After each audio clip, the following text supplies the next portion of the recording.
Je pense donc que cette idée de pratiquer la présence de Dieu enlève la culpabilité du fait que je n'ai pas eu mon temps de silence et qu'il ne ressemblait pas à ça. Ça ne rentrait pas dans une petite boîte confortable. Eh bien regarde, fais-le comme tu dois le faire. Pratiquer sa présence toute la journée.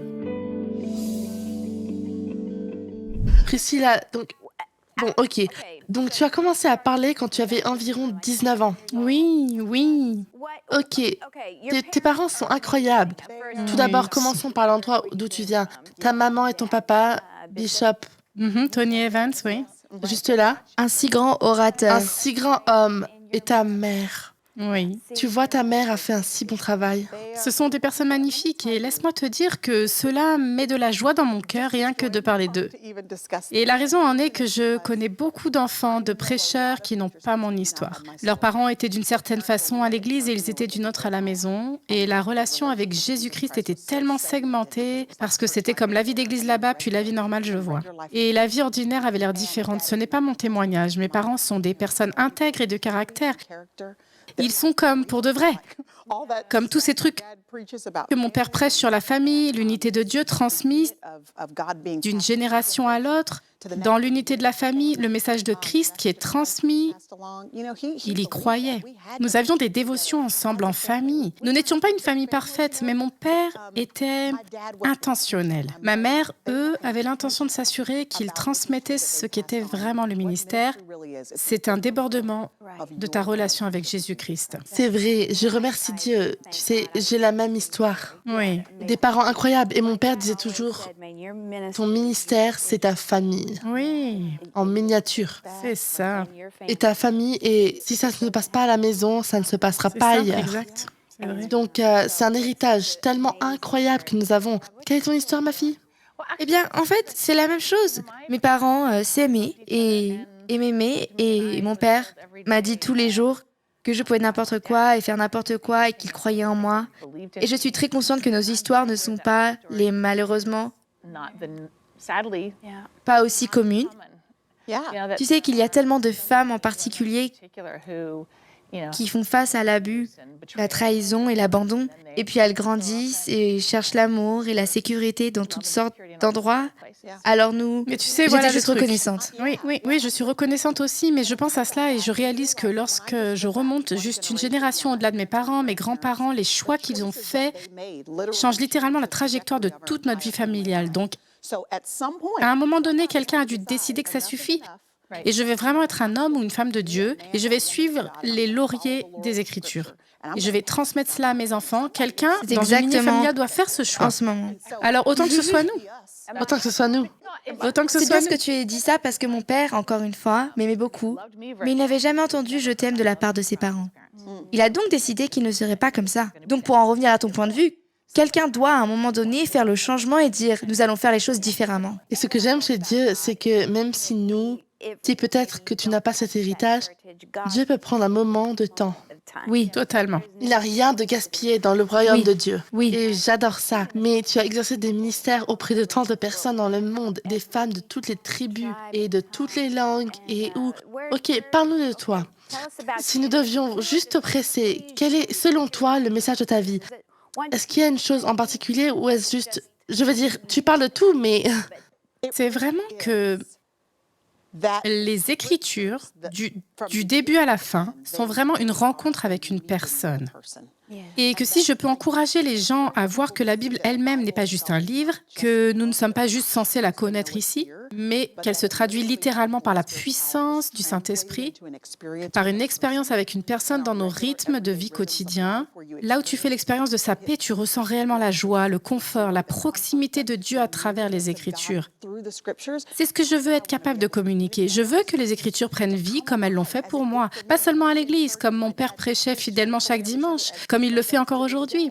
Et pas seulement assis aux genoux de ma mère avec ses petits morceaux de flanelle comme elle les mettait là sur le petit, tu sais, le petit feutre. Oh oui, nous avons tous les enfants de l'école du dimanche. C'est vrai. Donc, pas seulement dans ces cas-là, mais quand nous sommes juste tranquillement à la table de notre cuisine en train de lire ce qui est notre temps de silence pour la journée, qui n'est pas censé être un devoir, juste pour cocher que nous avons fait notre temps de silence. C'est sa lettre d'amour pour toi. Et si nous ouvrons nos cœurs à la réalité que c'est son intention, qu'il veut nous parler, alors nous rencontrons l'auteur de la lettre, pas seulement la lettre elle-même. C'est vrai. C'est la parole vivante de Dieu. Si tu n'as pas ces livres, tu ferais mieux de t'en procurer. J'ai écouté la version audio de ce livre ces 2 derniers jours. Et je te le dis, écouter la voix de Dieu et discerner la voix de Dieu, cela commence d'abord par l'écouter. C'est vrai, ça commence par l'écoute. Et si nous écoutons les Écritures, je pense que nous écoutons tout le monde et tout le reste dans l'espoir de trouver la voix de Dieu ailleurs. Alors que nous sommes vraiment en train de lever le nez et d'ignorer le principal moyen de communication auquel nous avons accès directement de la main de Dieu lui-même.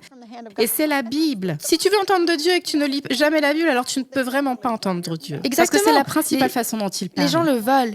L'écriture du ciel et les signaux de fumée. C'est comme si tu n'ouvrais pas la Bible, Dieu te parlera. C'est exactement ça. Et réfléchis à cela, nous regardons les gens de l'Ancien Testament qui avaient certaines de ces choses que nous désirons, la colonne de feu la nuit et le jour et toutes ces choses différentes. Et nous regardons les rêves et les visions et la parole de l'âne et toutes ces choses. Et nous sommes comme Seigneur, si tu pouvais juste faire ça, nous apprécierions. Si un éclair se produisait demain à midi, si tu veux que je prenne le poste ou pas, nous le volons. Mais je pense au fait que le psalmiste a prié et dit « Seigneur, s'il te plaît, ne me retire pas ton esprit. » Il voulait dans l'Ancien Testament ce à quoi nous avons accès maintenant. La raison pour laquelle ils avaient besoin de tout cela, et ce n'est pas que Dieu ne peut pas encore le faire, parce qu'il le peut, il choisit de le faire. Mais la raison pour laquelle ils avaient besoin de ces choses est qu'ils n'avaient pas le don que nous avons. C'est le Saint-Esprit qui habite dans chacun d'entre nous. Le Saint-Esprit qui vient à l'intérieur de nous. C'est exactement ça. En fait, nous étions récemment à l'église en train de parler du Saint-Esprit et de qui il est. Et c'est le paraclet est le mot que l'on utiliserait pour le traduire. Et c'est en fait un terme de combat. Et tu connais probablement... Tu es tellement profonde, Oli. Tu es tellement si profonde. Si profonde. Si profondément spirituelle. Et c'est bref. C'est un ancien terme de bataille. Et donc les Grecs, lorsqu'ils partaient au combat, se mettaient par deux et se battaient dos à dos pour se protéger mutuellement. Eh bien, ton partenaire de combat s'appelait ton paraclet. Donc, le Saint-Esprit... Oh, elle va prêcher juste là. Oui, c'est ça, et ça l'a fait. Oui, exact. C'est ton partenaire de combat. Il assure tes arrières. Mais si tu ne te connectes pas, si tu ne construis pas cette relation avec lui correctement, alors comment vas-tu entendre? Et tu as raison, on passe tellement de temps à feuilleter les médias sociaux et à aller sur Facebook et on passe tout ce temps à chercher des informations pour prendre des décisions. Et lui, il est notre guide. C'est vrai. C'est vrai, c'est sa voix. Oui. Il veut nous guider et nous diriger. Et je pense qu'il y a une idée fausse, que l'ennemi pousse en quelque sorte sur les croyants individuels, qu'il y a une connexion spéciale par ligne directe que Dieu a avec certains d'entre nous et qu'il n'offre pas aussi à tout le monde. Que si tu n'es pas allé au séminaire, que si tu n'es pas dans un ministère, que si tu n'as pas de vie religieuse, dévouée, élevée de spiritualité, tu n'as pas non plus la possibilité d'entendre Dieu. Mais je suis tellement reconnaissante que c'est juste que d'entendre Dieu et pour les femmes ordinaires, tu vois ce que je veux dire? Les femmes au foyer, les gens qui essayent de plier le linge, de cuisiner pour leurs enfants, de trouver de nouvelles façons de cuire du poulet pour le dîner, c'est pour nous. Je suis tellement reconnaissante que ce ne soit pas seulement réservé à certaines personnes, certains moments, mais par l'Esprit de Dieu, nous avons tout accès pour entendre la voix de Parce Dieu. que je pense que je me ferais gober. C'est vrai. Si ce n'était pas le cas. Je pense que c'est probablement l'une de mes plus... si je pouvais ouvrir ma bouche et dire quelque chose, c'est que Dieu t'aime et que Dieu est là et que Dieu est avec toi et que le Saint-Esprit ne part jamais, jamais. C'est ma passion. Si jamais je dis ça à quelqu'un, c'est que ce n'est pas seulement pour la personne qui prêche, que c'est juste pour nous. Peu importe où nous sommes, peu importe qui nous sommes. Pour tous. Pour chacun d'entre nous. Mais bon, comment as-tu commencé à faire des trucs pour les enfants? Comment cela a-t-il eu lieu? Tu sais, ça a commencé il y a environ 6 ans maintenant. Je faisais des œufs brouillés le matin, comme tu le fais. Oui, c'est vrai. Mon enfant de 4 ans, à l'époque, était déjà assis et mangeait son assiette. Je finissais de préparer notre assiette et mon enfant de 4 ans a dit... Alors je lui tournais le dos. Il a dit « Maman, est-ce que je serai un jour dans une bataille ?» Quoi, bébé? Est-ce que je serai un jour dans une bataille comme avec Satan? Et c'est une de ces questions où tu te retournes un peu, tu fais maintenant... De quoi as-tu rêvé la nuit dernière? D'où ça vient? Ça m'a fait sursauter, mais je me suis retournée et il avait ce regard innocent et écarquillé qu'il était très sérieux. Il voulait connaître la réponse à cette question. J'ai donc profité de l'occasion, après avoir prié très rapidement, et dit « Comment répondre à ça, Seigneur ?» J'ai simplement dit « En fait, bébé, tu es dans une bataille avec l'ennemi tous les jours. Tu sais, ce tiraillement que tu ressens à l'intérieur pour t'engager dans quelque chose que tu ne devrais peut-être pas, pour dire quelque chose ou être méchant, et puis tu ressens ce tiraillement d'avant en arrière, savoir si tu dois le faire ou non, c'est ça la guerre. Et à ce moment-là, un frère de 6 ans arrive, le bébé était alors dans son berceau. Je veux dire, il est comme un tout petit bout de chou. Et j'ai dit, les gars, vous savez que vous avez une armure invisible? Un garçon de 4 ans, un autre de 6 ans qui entendent qu'ils ont une épée? Quoi? Un casque disponible? Alors j'ai commencé, nous avons mémorisé le chapitre 6 d'Éphésiens. Et donc, alors que je regardais à quel point ils étaient engagés dans cette idée qu'il y a une bataille spirituelle, qu'ils sont engagés chaque jour, en tant que maman qui espère que ces garçons aimeront lire, je me suis dit que ce ne serait pas génial s'il y avait une série d'aventures qui ne concernait que la fiction, tout sur des enfants qui découvrent qu'il existe un royaume invisible, que dans ce royaume invisible, ils rencontrent un guide, ce guide leur montre et leur donne accès à l'armure qu'ils ont à leur disposition pour vaincre l'ennemi là-bas. Et les victoires qu'ils y remportent sont aoratos, un mot grec qui signifie invisible. Que la victoire qu'ils vivent là-bas se traduit par leurs expériences sur Terre. S'ils peuvent simplement apprendre à obtenir la victoire là-bas, ils connaîtront la victoire ici. J'ai donc commencé à créer ces chapitres pour mes garçons. Je les leur lisais avant de se coucher et je créais ces personnages. Et j'ai en quelque sorte basé les personnages sur mes garçons, mes nièces, mes neveux. Et je n'avais pas l'intention de les écrire pour les publier. Je les écrivais simplement pour lire à mes garçons, pour que nous ayons quelque chose à lire ensemble. Et voilà que 6 ans plus tard, nous avons la série Prince Warrior, qui s'adresse aussi bien aux princes qu'aux princesses. C'est très bien. Qui veulent simplement apprendre à s'armer, à tenir bon contre les plans de l'ennemi. Waouh. Non, c'est tellement bon. En fait, je suis impatiente de les lire. De les lire à Jordan. 30 ans, Jordan. Ouais, probablement pas, mais Mais le lire à mes garçons. Il pourrait l'aimer. on ne sait jamais. Mais j'ai juste tellement de jeunes dans mon monde. Je pense simplement que c'est...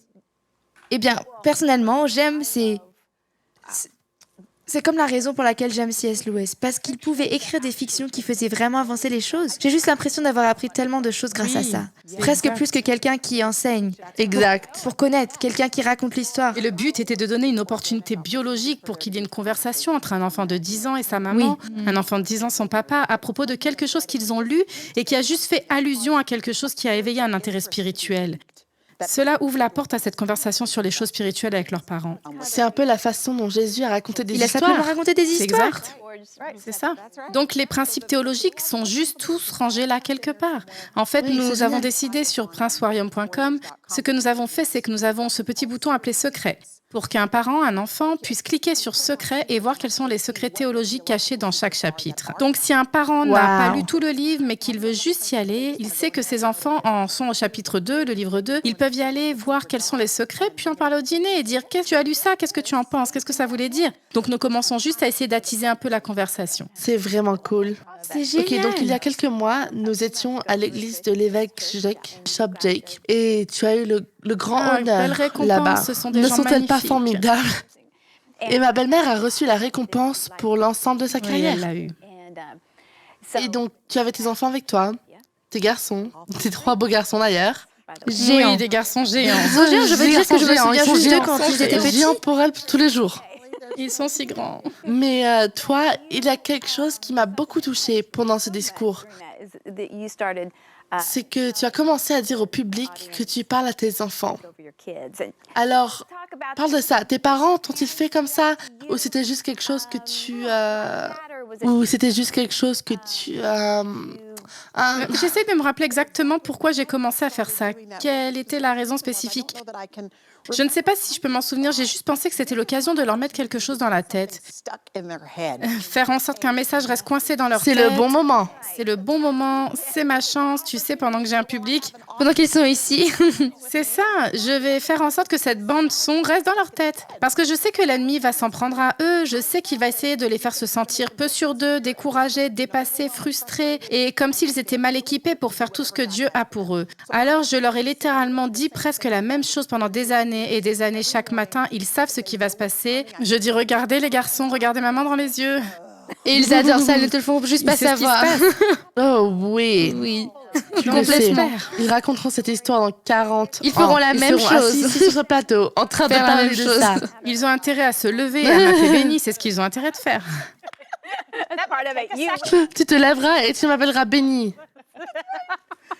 Et c'est ce que je fais, je les regarde simplement et je dis, vous êtes des hommes intègres, de caractère et honnêtes. Vous serez une bénédiction pour votre professeur aujourd'hui, vous serez une bénédiction pour vos amis, vous aimerez le Seigneur votre Dieu de tout votre cœur, de toute votre âme, de toute votre force. Vous revêtirez l'armure complète de Dieu afin de pouvoir tenir bon contre les ruses du diable. Vous aurez les louanges du Seigneur dans la bouche toute la journée afin de pouvoir parler en bien de ceux qui sont près de vous. Vous êtes la tête, vous n'êtes pas la queue, vous êtes au-dessus, vous n'êtes pas en dessous, vous êtes des leaders, vous n'êtes pas des suiveurs et vous aimerez le Seigneur votre Dieu tous les jours de votre vie. Et à peu près à la moitié du texte, il commence. Tu aimeras le Seigneur ton Dieu, alors il se lamente sur leur sort, mais le fait qu'il puisse me le répéter signifie que c'est en train de rentrer. Absolument. Je me souviens d'une fois où, juste avec Paris, ce qu'elle entendait souvent de ma part, dans la phrase que j'utilisais, c'est que tu es fille du roi à l'amour démesuré. Ah, c'est génial. Et donc, je parle de ça. Et donc, je mets ça au milieu de mes phrases tout le temps. Et puis une fois, je l'ai entendu au téléphone avec une petite amie et il se passait quelque chose d'émouvant. Elle a dit, non, tu es la fille du roi à l'amour démesuré. Est-ce que tu sais ça? Wow, c'est génial. Et j'étais juste donc comme, oui, oui. Ce sont de petites victoires, n'est-ce pas? Oui, écoute, parce qu'il y a beaucoup de choses que tu traverses et donc il C'est faut vrai, célébrer les je victoires. sais. Oh oui. Maintenant qu'ils sont plus âgés, je les ai imprimés. J'en ai imprimé des uniques pour que je puisse commencer à voir les petites façons dont l'ennemi pourrait vouloir profiter d'une vulnérabilité ici ou d'une peur là, d'une insécurité là. Alors j'ai juste écrit une petite liste pour chacun d'eux et les ai affichées sur Notre maison est vraiment minuscule. Elles sont donc là dans le couloir affichées sur la petite porte du placard et chaque matin je leur dis toujours ma partie. Mais ils doivent aller lire la leur à voix haute pour que je puisse l'entendre, mais aussi pour qu'ils puissent l'entendre. Ils peuvent l'entendre. Et donc ils lisent leur propre texte tous les jours. Je me dis que c'est l'occasion de leur mettre en tête le plus possible. Est-ce que tu as ce post sur ton site web ou quelque chose que les Tu gens sais peuvent quoi, aller j'ai voir écrit un article de blog à ce sujet il y a quelque temps. Je vais devoir... Alors c'est là, il est là, mais je vais le Julie, tu dois reposter à s'occuper de nouveau. ça. Fais en sorte que ça arrive. Nous rediffuserons cela, alors c'est Oui, tout.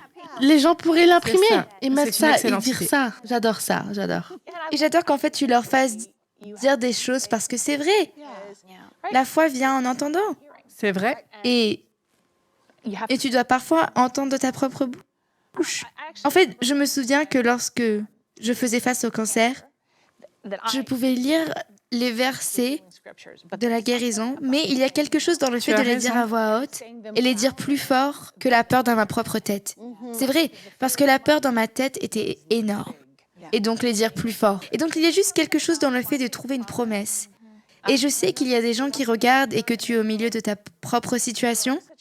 Et donc, ça vaut la peine de faire le travail, de trouver la promesse qui parle à ta situation et de la souligner certainement. Mais prends un moment et crie-la. Crie-la. C'est le crier fort parce que la peur peut essayer de prendre le dessus. Mais tu ne fais que crier plus fort sa vérité. J'adore le fait que tes garçons le disent à voix haute. Et sans oublier le fait que l'ennemi ne sait pas ce que nous pensons, mais il est sûr que nous entendrons ce que vous Oui, dites. exact. C'est ça, oui. Et donc, lorsque nous prononçons la parole de Dieu dans l'atmosphère, nous nous habillons en fait des promesses de Dieu. C'est presque comme si cela devenait un abri fortifié contre les attaques de l'ennemi parce que Dieu veille sur sa parole pour l'exécuter. Donc, nous pouvons soit donner des munitions à l'ennemi en faisant preuve de négativité, en nous plaignant et en parlant, en collaborant essentiellement à ses tentatives pour nous faire tomber, ou nous pouvons aller de l'avant et parler des promesses de Dieu et le faire savoir à l'ennemi. Nous n'allons pas le laisser débarquer ici, profiter de nous. Nous allons nous battre car nous allons rester fermes sur ce que notre Dieu dit. C'est bien que tu le dises comme ça. Parce que pour être honnête, il y a des moments où il est tellement plus facile de se plaindre. Ah oui, vrai? je veux dire, allez. Oui, c'est vautré Se dedans. vautrer dedans. Et j'étais... Faire une fête de la pitié et inviter les amis à nous rejoindre. J'apporte le café, tu apportes le chocolat. Et David a dit, je me suis plaint et mon esprit a été submergé. C'est vrai? Alors nous sommes submergés? Parce que nous nous plaignons. Mais c'est tellement facile de se plaindre. C'est tellement plus facile d'aller le dire. C'est intrinsèquement tellement plus facile de se concentrer sur moi, sur le mauvais. Et plus on le fait, plus les problèmes s'aggravent. Tout ce à quoi tu donnes Et le ton attention. grossir. Et puis tu essayes, puis d'autres personnes, tu veux que d'autres personnes se joignent à vrai. ta plainte. En fait, ça n'aide à C'est rien. vrai. Et puis on s'énerve contre les amis qui ne se joignent pas à nous. C'est vrai. Nous n'avons même Oui. plus envie d'être leurs Non, amis. exactement, tu n'as pas de sentir mal pour moi. Au revoir. Eh bien, c'est comme un mariage qui était en fait proche de nous pendant un certain temps. Un jour, la fille m'a dit, c'est vraiment difficile de côtoyer d'autres bons mariages parce que le nôtre est si mauvais. Et j'ai dit, bonjour, tu as besoin de côtoyer des bons mariages. C'est intéressant, non? Oui, c'était plus facile pour elle d'être entourée de mauvais mariages. Alors nous avons dû rompre la fraternité. Elle a ressenti beaucoup, comme beaucoup de jugements. Je pense que cela en faisait partie, mais peut-être aussi beaucoup de jalousie. Oui, c'est vrai. Parce que tu en as eu une bonne et que nous ne l'avons pas. Alors c'est vraiment difficile d'être entourée de bons. C'est vrai. C'est vrai. Je ne comprends même pas ça. Ouais. Tu comprends? Le mariage demande du travail, n'est-ce pas? Oui. Quelqu'un ici à cette table a un mariage parfait? Quelqu'un a été marié à des hommes parfaits? C'est parfait. Tu ne l'es pas? Oui, bien. Priscilla et moi, nous ne le sommes pas. Je suis presque sûre, mais en fait, je sais que ton mari n'est pas parfait. Pas parfait pour toi. Tu es un vrai désordre. Ah, Mais ça demande du travail, pas vrai? c'est vrai. Il faut dire la vérité. Il faut persévérer malgré Parle les de lui tous les difficultés. jours, tu le feras. Et s'entourer, comme tu viens de le dire, s'entourer de personnes qui vont te tenir responsable de faire le travail du mariage. Oui. Et nous avons ce couple plus âgé, je dis plus âgé, ils ne le sont pas vraiment, ils ont 10 ans d'écart.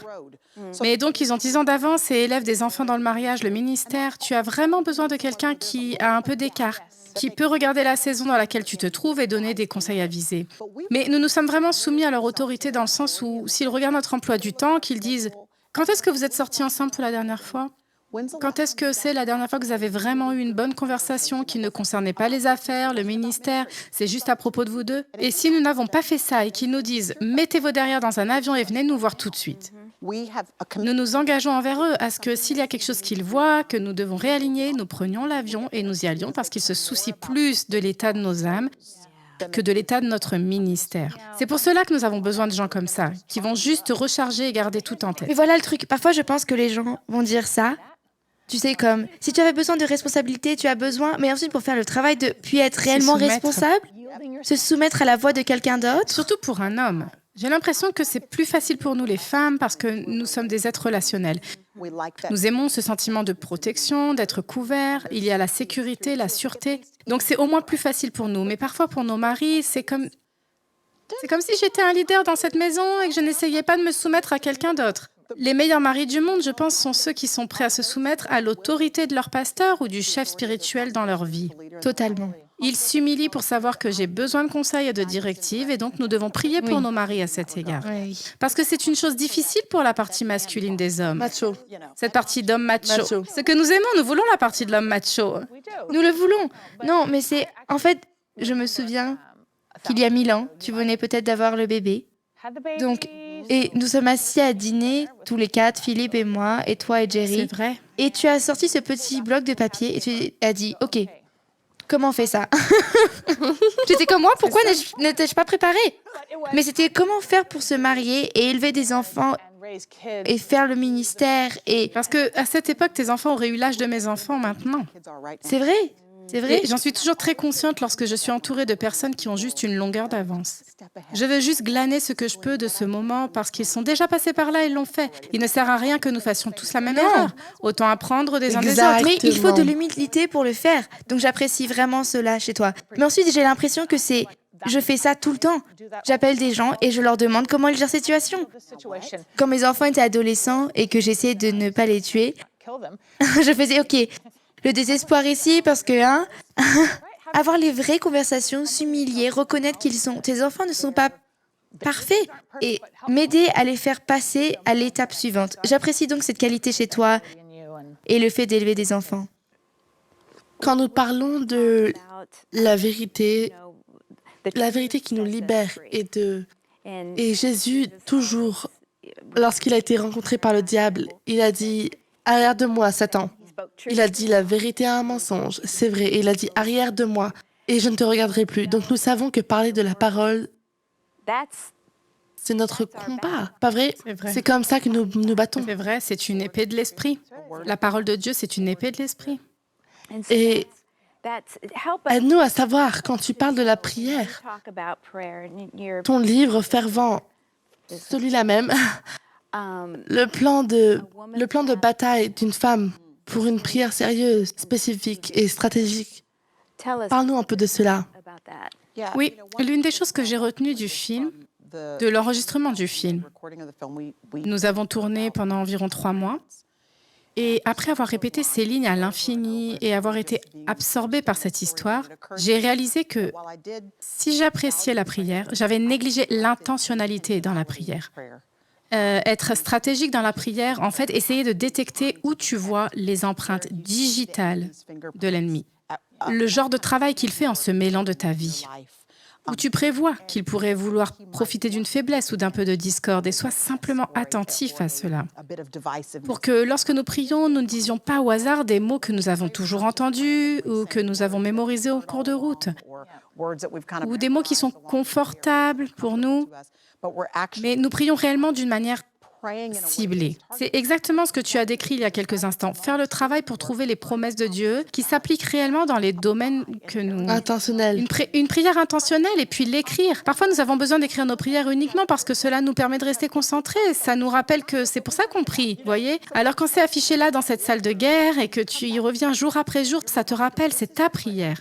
C'est sur elle que tu concentres ta vie de prière et jusqu'à ce que je voie une réponse, je vais continuer à prier cette prière. Cela te permet aussi d'avoir de bons antécédents avec Dieu. Parce que lorsque Dieu répond, tu peux voir la date en haut de la page où tu as commencé à prier. Et tu pourras ensuite noter la date à laquelle Dieu a répondu. De toute façon, dans sa souveraineté, il a choisi de le faire. Quelle belle trace! Pas seulement pour toi, mais aussi pour tes petits-enfants, tes arrière-petits-enfants, pour voir comment grand-mère ou grand-père a prié et cru que Dieu répondrait. Waouh. Je pense que ce que j'ai aimé, même la prière, parce que dans Ephésiens 6, il est question de l'armure, que nous connaissons bien. Mais ensuite, la Verset prière 18, est une c'est bien arme. ça? Un bon coup après une épée, c'est... Et ce n'est pas la prière qui est... Ça passe directement à la prière. Oh Dieu, pourquoi? Tu sais, les pleurnicheries, je veux dire que tu peux le faire pendant une minute parce que peut-être nous avons tous besoin de pleurnicher pendant une minute. Cela fait partie du côté des plaintes. Tu peux te plaindre à Dieu car honnêtement, dans les psaumes, David s'est plaint un peu. Je veux dire qu'il a fait un voyage avec Dieu. Il était intime et réel avec sa douleur et son agonie devant Dieu. Et Et donc, ensuite, il faut qu'il y ait un relèvement à un moment ensuite, donné. il doit y avoir un point où tu... C'est ça le truc. Donc à un moment donné, oui, tu fais les plaintes. Mais à un moment donné, tu dois commencer à dire la vérité de ce que Dieu a à dire sur ton mariage, sur ta santé, sur ta famille, sur la réconciliation. Je me souviens juste que même pour moi, avec seulement certaines situations et la famille élargie, c'était difficile. C'était très dur. Et je me souviens de moments où je me plaignais devant Dieu parce que bien sûr, j'étais parfaite et que c'était eux le problème. Bien sûr, et tous les autres doivent changer. Oui, s'ils le faisaient, cela aiderait vraiment ma vie. Totalement. Mais alors je me suis plainte. Mais ensuite, j'ai commencé à parler, à sortir les écritures qui parlaient d'unité, de réconciliation, d'union et de fidélité et à déclarer cela. Et j'ai vu Dieu faire ce que lui seul pouvait faire dans la vie des gens. Je veux dire que je l'ai vu dans ma santé, mais je l'ai aussi vu dans les relations avec les gens. Et donc, je pense simplement que si les gens comprenaient mieux le pouvoir, certaines personnes disent, eh bien, tout ce que je peux faire, c'est prier. Non, non, ce n'est pas tout. C'est ça, C'est le la truc. chose à faire. C'est la chose vrai. à faire. 2 Chroniques 7, 14, si mon peuple qui est appelé par mon nom s'humilie et prie, exact, alors il va guérir notre pays. Nous sommes trop occupés à nous plaindre de notre pays, de notre gouvernement et de tout ce qui se passe. C'est comme si on pouvait se plaindre, mais si on priait autant qu'on se plaint, peut-être qu'on verrait quelque chose de différent. C'est vrai, et tu sais quoi? Si j'étais ton ennemi, ce que je voudrais faire, c'est dévaloriser dans ton esprit la puissance de ce que je sais être l'arme la plus puissante que tu as contre moi. Il a donc fait en sorte que nos églises se concentrent sur le fait d'être une maison de grands programmes, une maison de grandes prédications, une maison de grands chants, alors qu'elles sont censées être une maison de prière. Parce que c'est la prière qui fait reculer le royaume des ténèbres. Donc si j'étais l'ennemi, c'est exactement ce que je ferais. Je dévaloriserais ce que tu sais être l'arme la plus puissante que tu as dans ton arsenal contre moi. Donc nous faisons tout d'abord, sauf... Prier. Et donc pour toi personnellement, alors comment fais-tu? Quand est-ce que tu pries? Es-tu une personne tard dans la nuit ou une personne au milieu de journée? Es-tu une personne du Eh matin? bien, je dois d'abord te dire, de peur que quelqu'un ne pense que ma vie est... Je suis au sommet d'une montagne à prier et à Tu te parler à réveilles Dieu à 3 toute la heures du journée. matin. C'est exact. Ma vie est très semblable à celle de tout le monde. C'est du linge, de la lessive et des enfants. C'est un peu ce truc où une fois que tes pieds touchent le sol le matin, c'est fini. C'est juste à fond pour le reste de la journée, pas vrai? Donc, ce que j'ai, en fait, une partie de ma prière est « Seigneur, Veux-tu continuer à m'aider à donner la priorité à cela dans ma vie? Parce que cela peut si facilement être écarté de là, cette position de priorité. Alors je dis simplement, Seigneur, j'ai besoin que tu remues. Je ne veux pas fabriquer de la passion, je veux juste que tu éveilles en moi une passion telle que je ne veuille pas passer un jour sans donner la priorité à la prière. Et ensuite t'entendre, t'écouter à travers les Écritures. Donc j'essaye de faire ça le matin parce que j'ai l'impression que c'est le meilleur moment. Si j'attends la fin de la journée, ça ne se passera pas comme ça. Non, c'est la même chose pour moi. Non, le matin, si ça n'arrive pas à ce moment-là, alors ça devient juste... C'est comme si ça n'arrivait pas juste la toute première chose du Oui, matin. je sais, alors ça devient... Qu'une fois que tu t'y mets, c'est parti. C'est tellement vrai, mais je dirais que j'ai appris de frère Lawrence, ce vieux saint de ce livre, Pratiquer la présence de Dieu. Cela nous donne vraiment la liberté, nous libère de ce fardeau qui nous fait penser que si nous n'avons pas 1 heure à passer avec le Seigneur au début de la journée, que c'est une perte de temps de pratiquer la présence de Dieu toute la journée. Oui. Donc mes enfants sont un peu plus âgés maintenant, mais j'ai traversé une saison de 4, 5, 6 ans pendant laquelle j'écrivais des versets bibliques sur une carte de 3 par 5, le même sur 5 cartes différentes peut-être. Et j'en mettais une sur le miroir de la salle de bain où je me lavais les petites mains toute la journée, une où j'allais faire la vaisselle, une où je pliais le linge, une près du bac à sable dehors. Et j'avais juste le même verset pendant 2 semaines. Alors, partout où j'allais, je tombais sur ce verset. Et quand je suis arrivée à la fin de la journée, non seulement le Seigneur et moi avions beaucoup parlé de ce seul verset, non seulement il était inscrit dans mon cœur, mais il était devenu la parole de Dieu pour moi. C'est devenu quelque chose qui a vraiment... Il y a de la vie dedans. Ce n'est pas seulement un verset que j'ai appris, il y avait de la vie dedans parce que moi et Dieu avions parlé toute la journée pendant 2 semaines à propos de sentiments qu'il avait écrits dans ce passage des Écritures. Je pense donc que cette idée de pratiquer la présence de Dieu enlève la culpabilité du fait que je n'ai pas eu mon temps de silence et qu'il ne ressemblait pas à ça. Ça ne rentrait pas dans une petite boîte confortable. Eh bien regarde, fais-le comme tu dois le faire. Pratiquer sa présence toute la journée. Comment faisons-nous cela? Eh bien, numéro 1, en étant créatif sur la façon dont tu peux te nourrir de sa parole. Donc ma sœur, 5 enfants, elle a ce petit clip sur son tableau de bord. Elle fait la même chose, elle écrit une carte avec les versets et elle la met dans ce clip. Et donc tu sais, faire les courses pendant 2 heures tous les jours, essayer d'emmener les enfants à l'entraînement de foot et tout. Elle se retrouve face à face avec ce verset encore et encore dans la Bible. Lorsque les choses surviennent au milieu de la journée et que ce sont des problèmes pour lesquels tu pourrais appeler une petite amie, tu pourrais juste toujours l'appeler, mais fais aussi appel à Dieu. Demande-lui simplement ce qu'il en est. Demande-lui quel est le verset de la Bible qui s'applique à cette circonstance particulière. Comment voudrait-il te diriger, te guider? Tu seras étonné de voir comment tu commenceras à voir les rencontres que tu fais, les circonstances qui s'alignent, les petits appuis, les convictions de l'Esprit de Dieu.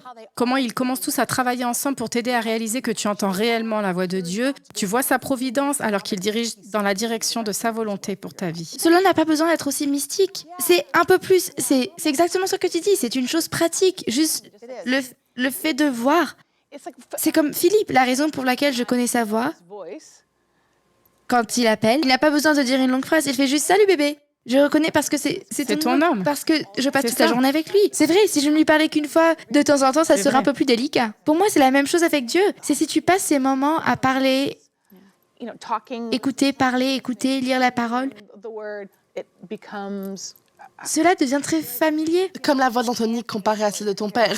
Exact. J'ai parlé du fait que la voix s'est levée, que mon frère et mon père, ils ont le même nom, ils marchent de la même façon, ils parlent de la même façon. J'ai vu mon frère profiter du fait qu'il avait le nom de mon père. Tu as essayé d'en profiter autant qu'il... C'est comme... Je vais entendre cette histoire. Oh, Anthony a fait ça plusieurs fois. Dénonce-le. C'est vrai, mais même s'il a trompé beaucoup de gens auparavant. Pas toi. Pas moi, parce que je connais les deux, Anthony. Parce que tu sais connais sa sa voix, voix. c'est vrai. Et donc, il y a des choses, par exemple, que les gens pourraient me dire que Jerry a dit, mon mari. Jerry a dit ceci. Mais si cela ne correspond pas du tout au caractère que je connais de mon mari depuis 18 ans, alors je pourrais leur dire en toute confiance, je sais que mon homme n'a pas dit ça. Parce que je le connais, tu sais. C'est donc pour cela que nous lisons la parole de Dieu. Parce que nous apprenons à connaître sa personnalité. Nous apprenons à connaître le caractère de Dieu. Nous apprenons à voir le genre de choses qu'il dit, qu'il ne dit pas.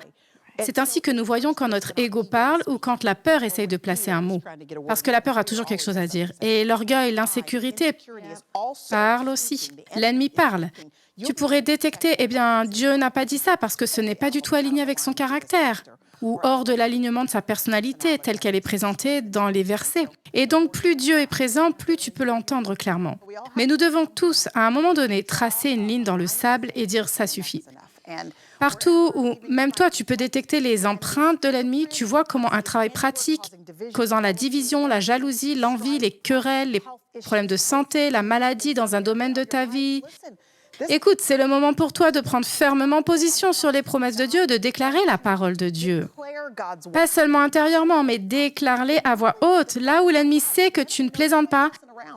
Et tu vas être une femme ou un homme qui fortifie sa sphère d'influence. Que ce soit ton foyer, que ce soit ton entreprise, ton ministère, que ce soit tes fils, tes filles, ta grand-mère, ton grand-père, tes petits-enfants, quoi que ce soit que Dieu a permis, confié, ton quartier, tu es celui qui se tient sur le seuil de cet espace. Et déclare simplement les promesses de Dieu et ses paroles. Il y a tellement de pouvoir que nous avons au nom de Jésus si seulement nous en profitons. Et donc, ce que j'ai prié pour que War Room fasse, il l'a fait pour moi.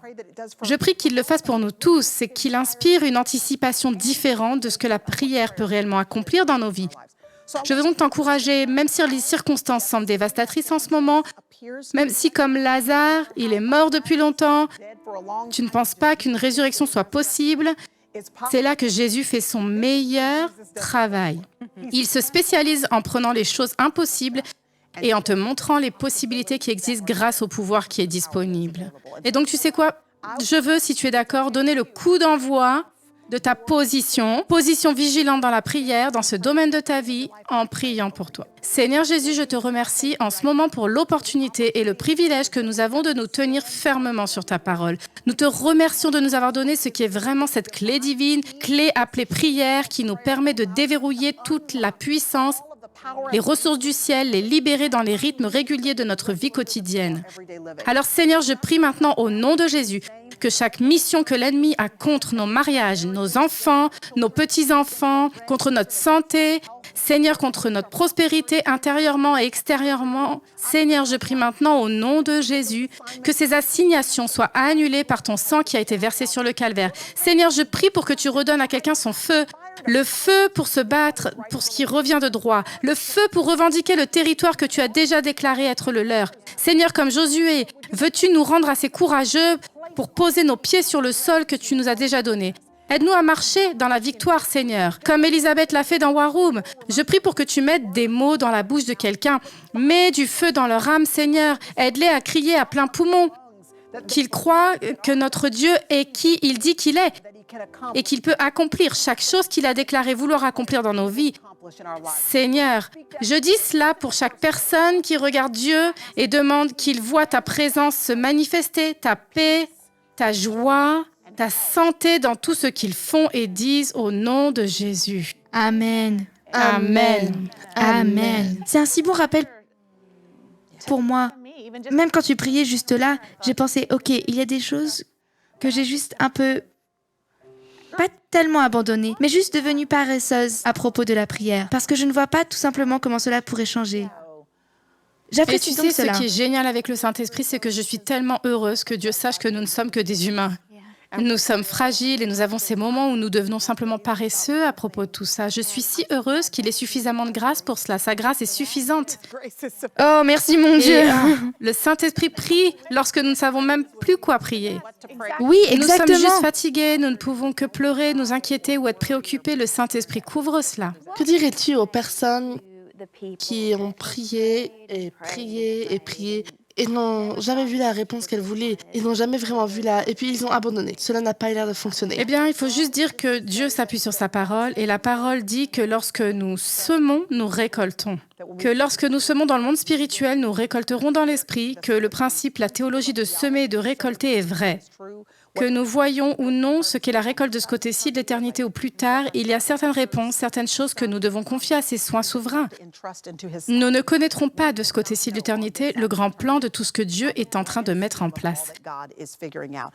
Et donc parfois nous serons donc dans notre humanité déçus, un peu irrités, frustrés parce que nous nous sommes à genoux depuis longtemps et que les choses semblent toujours immuables. Mais Dieu est fidèle à sa parole et nous devons avoir foi en cela ou non. Je veux dire que c'est à cela que cela se résume. Et je pense que notre objectif est temporel. N'est-ce pas? L'objectif de Dieu est éternel. Et donc même quand dans l'histoire de Joseph, si tu zoomes sur une seule partie de son histoire, c'est terrible, c'est vrai. Horrible. Ce type était esclave et en prison, et c'était horrible, c'est vrai. Mais ensuite, tu regardes le tableau d'ensemble, il a sauvé des millions de personnes, c'est vrai. Et donc parfois, je pense que en me parlant à moi-même, lorsque nous avons traversé une saison aussi horrible et que j'ai prié, comment se fait-il que je ne vois pas les réponses et qu'est-ce qui se passe? Et Dieu fait toutes choses ensemble pour le bien de ceux qu'il aime et qui sont appelés selon son dessein. Il le fera, donc c'est là que notre foi doit être. Nous devons être courageux au milieu de ces moments et continuer à lui faire confiance. Et je parlais en fait avec une jeune femme qui travaille ici au studio. Nous parlions tout à l'heure. Je pense qu'elle est nouvelle ici. Et elle essaye juste de naviguer dans ce que Dieu fait dans sa vie, tisser toutes ces différentes pièces du puzzle ensemble. Et je l'encourageais à une échelle bien plus petite que celle de Joseph. Mais la réalité est que lorsque j'avais son âge, je me souviens que ma quête était la télévision. Ma quête était le journalisme. Je voulais être présentatrice. J'étais engagée pour faire quelques petites émissions ici et là sur CBS, d'autres chaînes. Et je les ai faites, et toutes celles que j'ai eu l'occasion de faire ont été annulées peu après mon arrivée. En tant que jeune fille tout juste sortie de l'université, tu imagines à quel point c'est une atteinte à ton estime de toi. Je veux dire que tout a été annulé juste après que j'ai adhéré et juste après que j'ai été engagée, donc rien ne réussissait. Et ce n'est que probablement 10 ou 12 ans plus tard, je veux dire, j'ai tellement prié pour tout ça. Et oh mon Dieu, je me demandais ce que Dieu faisait, je n'arrivais pas à comprendre, des larmes coulaient de mes yeux. Ce n'est que 10 ans plus tard, la toute première fois que j'ai enregistré une étude biblique, je me suis tenue là devant ces caméras et j'ai su exactement quoi faire avec ces caméras. Pas parce que je m'étais si bien entraînée, mais parce qu'à travers ces moments de défaite, Dieu construisait quelque chose en moi dont il savait que j'aurais besoin plus tard. Et voilà. Mais je n'avais aucune idée qu'il allait l'utiliser un jour. Oui, nous voulons juste des choses et nous les voulons maintenant. Nous sommes tellement... Eh bien, nous sommes limités dans notre perspective. Oui, nous sommes limités. Oui, amen, au nom de Jésus. Vous pouvez voir plus d'elle juste ici sur TBN. Et aussi, allez sur son site web et elle a des tonnes d'études bibliques sur YouTube. Ces livres. Oh, oui. Personne ne fait une étude biblique comme Priscilla le fait. Tu peux tirer tellement de bonnes choses de oui, ces livres. oui. Nous t'aimons. Merci d'avoir participé. Merci, je t'aime. Ici même après. Je t'aime, Je t'aime Priscilla. aussi. Je t'aime aussi.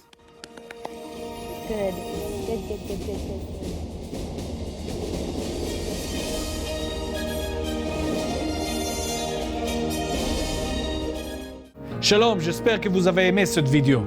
Abonnez-vous pour ne pas rater nos programmes. Merci de faire partie de notre famille TBN. Que Dieu vous bénisse. Shalom de Jérusalem.